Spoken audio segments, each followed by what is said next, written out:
તો નમસ્કાર દર્શક મિત્રો, સ્વાગત છે તમારું અમારી આ યુટ્યુબ ચેનલમાં। મિત્રો આજ રોજ છે એટલે કે 8 ફેબ્રુઆરીના રોજ જે ફોરેસ્ટ ગાર્ડની પરીક્ષા છે તે મિત્રો છે ઓનલાઈન લેવાની શરૂઆત થઈ છે। તો આજ રોજ જે પહેલી શિફ્ટ યોજાણી હતી પરીક્ષાની તેમાં જે પ્રશ્ન પૂછાણા હતા સ્મૃતિ આધારિત જે વિદ્યાર્થીઓ દ્વારા જે પ્રશ્ન છે આપવામાં આવ્યા છે તેના આધારે આપણે છે ફોરેસ્ટ ગાર્ડની આ પ્રશ્નોનું સોલ્યુશન છે આપણે આ જોવાના છે। તો વિડીયોમાં છે બન્યા રહેજો। વિડીયોમાં આપણે છે જે આજરોજની શિફ્ટ 1માં જે પરીક્ષામાં પ્રશ્ન પૂછાણા છે તેના કેટલાક પ્રશ્નોનું સોલ્યુશન જોશું। તો ચાલો વિડીયોની શરૂઆત કરીએ। તો અહીં મિત્રો જોઈ શકો છો કે ફોરેસ્ટ ગાર્ડની પરીક્ષામાં 8 ફેબ્રુઆરી શિફ્ટ 1ના પ્રશ્ન આ પ્રમાણે છે। તેમાં પહેલો પ્રશ્ન છે કે ગરીબ શબ્દ છે તેનો વિરુદ્ધાર્થી શું થશે?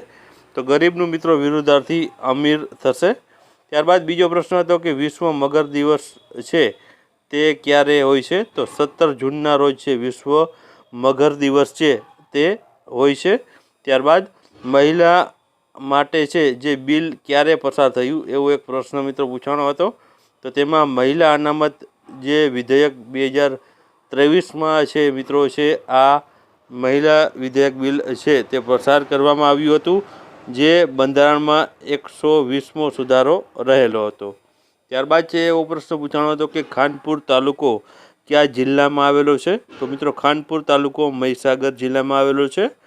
ત્યારબાદ છે એનજીટી એટલે કે નેશનલ ગ્રીન ટ્રિબ્યુનલની સ્થાપનાનું વર્ષ કયું હતું?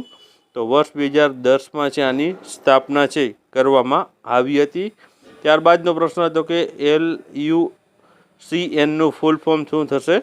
તો મિત્રો તેનું ફૂલ ફોર્મ થશે international union for conservation of nature છે તેનું ફૂલ ફોર્મ થશે।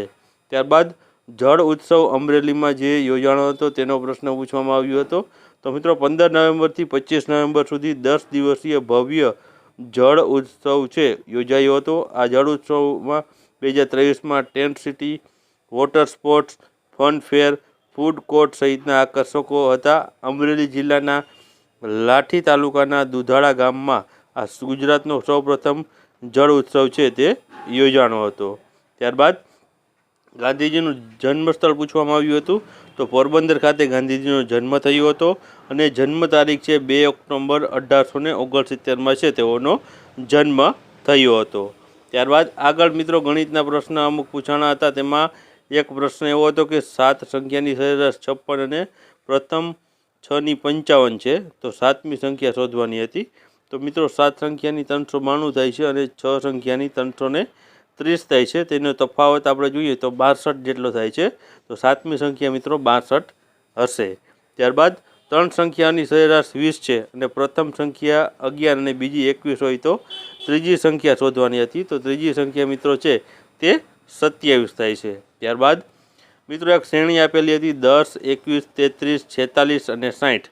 તો અહીં મિત્રો તમે જોશો તો બધેમાં છે ઉમેરવાની આ શ્રેણી હતી જેમાં 10માં 11 ઉમેરો તો 21 થાય, 21માં 12 ઉમેરો તો 33 થાય, 33માં 13 ઉમેરો તો 46 થાય અને 46માં 14 ઉમેરો તો 60 થાય અને 60માં 15 ઉમેરશો તો 75 આવશે। તો આ પ્રમાણે જવાબ 75 આવે છે। આ રીતના ક્રમ વાઇઝ છે તમારે છે જે સરવાળા કરવાનો હતો અને જવાબ 75 આવશે।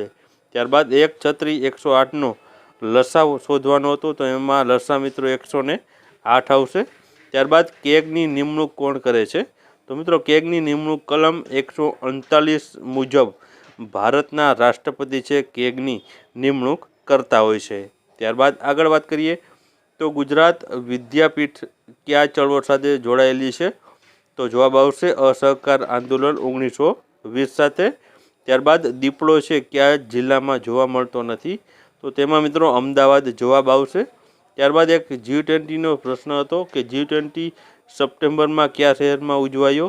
તો મિત્રો 9-10 સપ્ટેમ્બર 2023ના રોજ ભારતના Mandapam international exhibition convention centre Pragati Maidan નવી દિલ્હીમાં મિત્રો છે G20નું શહેરમાં છે યોજાણો હતો। ખાસ યાદ રાખજો નવી દિલ્હીમાં છે યોજાણો હતો।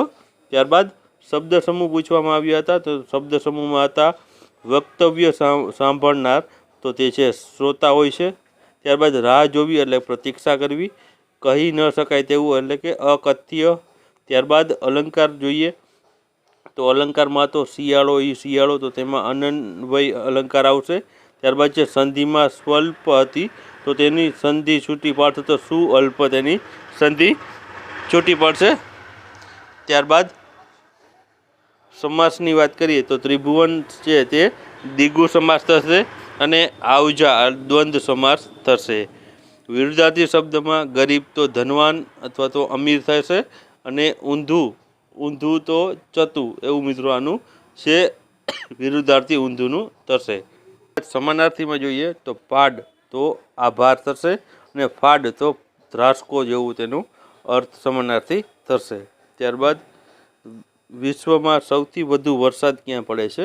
તો ભારતમાં ચેરાપુંજી છે તે વિશ્વમાં સૌથી વધુ વરસાદ ધરાવતું સ્થળ રહ્યું છે, પરંતુ કેટલાક સમયથી મિત્રો છે તેનું સ્થાન 15 કિલોમીટર દૂર આવેલા માર્સિનરામ ગામે છે લીધું છે, જ્યાં સૌથી વધુ વરસાદ પડે છે. મિત્રો અહીં ચેરાપુંજી જો ઓપ્શનમાં આવ્યું હોય તો ચેરાપુંજી જવાબ આવશે, નહીતર માર્સિનરામ આવશે. ત્યારબાદ રેડ ડેટા બુક કઈ સંસ્થા દ્વારા પ્રકાશિત કરવામાં આવે છે?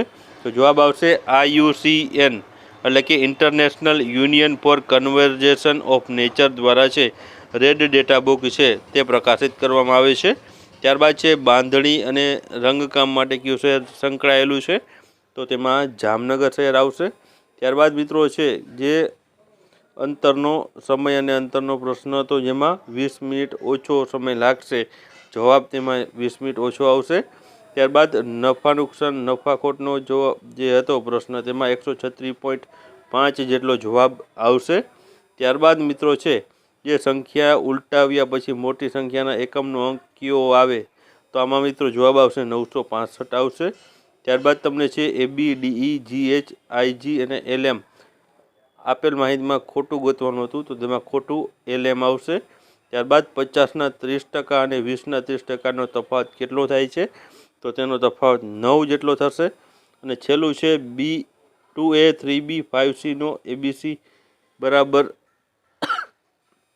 કેટલો ગુણોત્તર થશે? તો ગુણોત્તર 3:2:1 ગુણોત્તર થશે. તો આ કેટલાક પ્રશ્ન મિત્રો છે જે વિદ્યાર્થીઓ દ્વારા છે આપેલા હતા, તેના આધારે આપણે સોલ્યુશન મૂકેલું છે. વિડીયો પસંદ આવ્યો હોય તો વિડીયોને લાઇક કરજો અને વિડીયોને તમારા મિત્રો સાથે અવશ્ય શેર કરજો.